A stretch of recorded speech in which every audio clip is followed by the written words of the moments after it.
alors ñu des assemblée ba léegi Assane Al Amine Lo finalement le 1er septembre lay dem defi sa déclaration de politique générale devant une assemblée qui hostile. Oui, hostile, très hostile. man dama ne woon du dem. waaw ñu bëri loolu lañ doon parce que bi ma. dañ foogoon da koy def à la Sonko quoi. waaw bi ñu confrères yi laajee surtout j'ai dit que non en tout cas amul avantage di fa dem parce que déjà du mën a def vote de confiance. Et il risque la motion de censure. Il risque la motion de censure gars yi jëlee ko fa boobaa il est obligé de démissionner avec son gouvernement. président mën na ko reconduire. la minute qui suit mën na ko reconduire mais en même temps il faudra mu defaat beneen déclaration tuuti. beneen bi mooy le débat sera houleux. très houleux. waaw xam naa am na fit de. Al Amine xaw ma noonu la amee fit. looloo yi nekk noonu la ñu amee fit ñoom kenn loo. est-ce que narta dem lu ñu wax mu ree rek bàyyi leen si biir. bëgg nañ ceeb de xaw ma nag fit moom xaw ma woon de am nañ ko. xamoon ne am nañ ko waaye moom xam naa ne am na. peut-être qu'il veut aussi rester dans la légalité. waaw c'est ça respecter la loi. Oui. Mais attends la légalité c'est douteux à Fatou parce que l'article 55 su ma juumul de la constitution boobu moo ko géré daf ni après sa nomination premier ministre bi war na def déclaration de politique générale mais constitution bi waxul délai. assemblée moo fixé 3 mois. assemblée moo fixé woon mais loolu sax dañ ko génn ci règlement intérieur ba nekkatu ca. defaatuñ ko ci.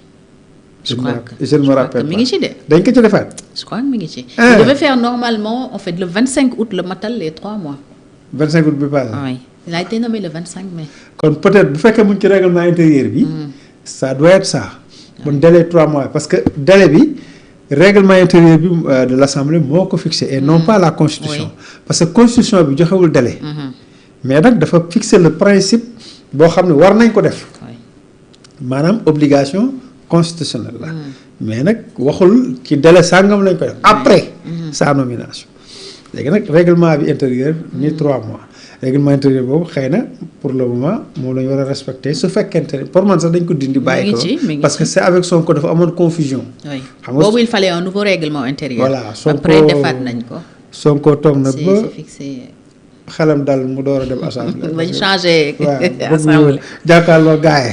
ñoom laangoo ma dawul gi. laangoo ma dawul gi donc bëggu see jàkk bëggu si war a jàkkaarloo gaaye. ba mu demee boo xam ne ay gaa ba fa nekk nag. mu ñëw nag taxaw nag. def déclaration de daal def déclaration. fii daal je pense que Lamine il s'est dit que amul lu muy nëbbu. ensuite ñoom raisonnement bi ñuy def peut-être mooy Sonko amul waa PASTEF amuñu benn intérêt di bloquer liggéeyu gouvernement bi. parce que dañ leen di joxu lay. surtout que c'était dans la continuité. selon li mu waxoon. parce que c'est du PASTEF sans PASTEF. ensuite beneen maanaam bu fekkente ni da nga andi lay jumaay boo bu tegee nga dindi mu teg nga dindi mu teg nga dindi Sénégal di yaa ko tee liggéey te loolu aussi PASTEF da koy daw. beneen bi mooy El Amine c'est le moindre mal bu PASTEF parce que El Amine choix Sonko ci boppam.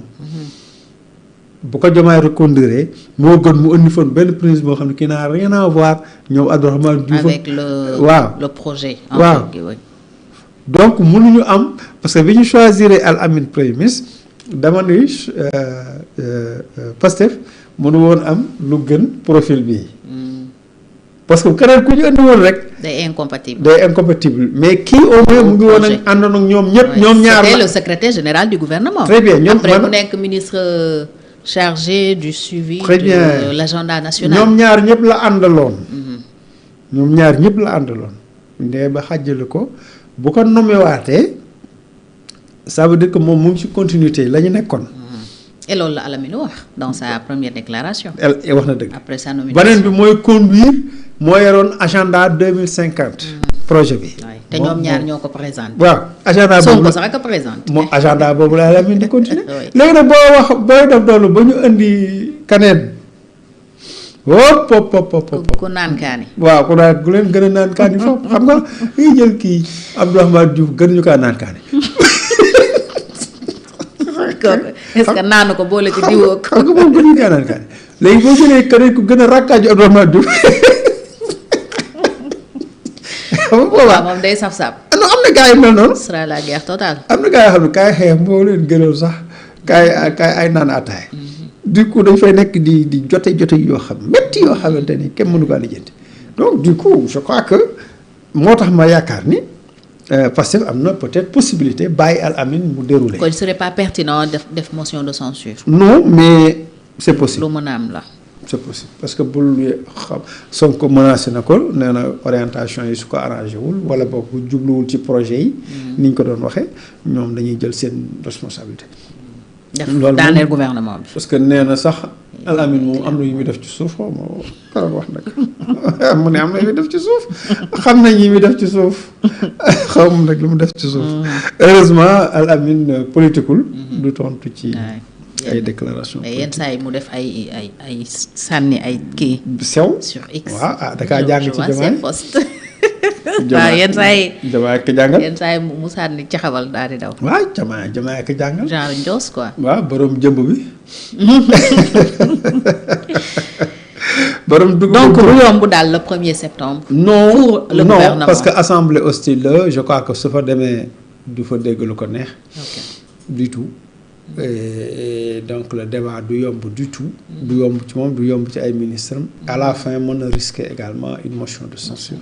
Il y a un risque réel et puis voilà lépp jaxasoo ñu nekkaat ca politique dàggasante ba ñu nekkoon. mais bu ñu ko defee Diomaye reconduire le même gouvernement à la minute qui suit rien ne change. Rien ne change waaw yooyu aussi le risque. ça ne ridiculise pas un peu Pastef.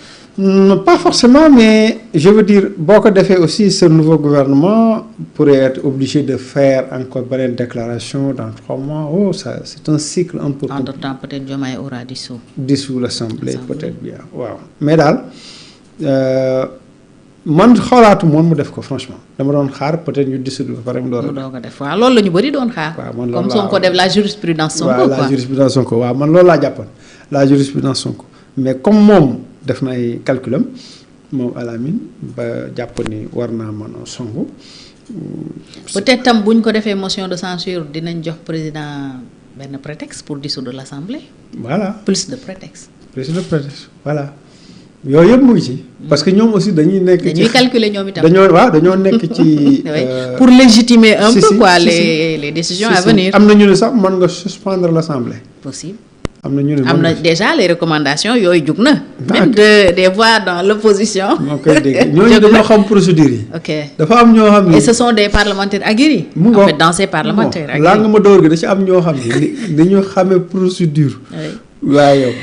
est-ce que xelaluñu ko sax ne ko demal.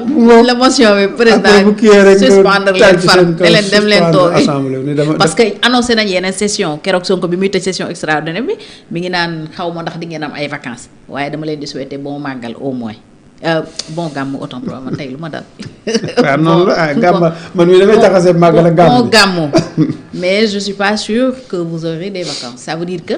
et man wax naa ci ak kenn si seeni député sax mu ne ma soo maytuwul bu ñu génnee ci gàmmu gi mun nañu am une autre session extraordinaire. non parce que ñu ne am nañ yeneen proposition de loi yu tege ci taabal yi. Sonko lui-même est extraordinaire donc.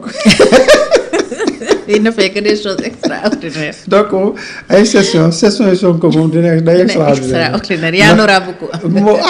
Sonko day xeex. Sonko mënul boo xeex lay def. boo xeex lay def xeex ba mu saf. du coup assemblée c'est pour contrecarrer.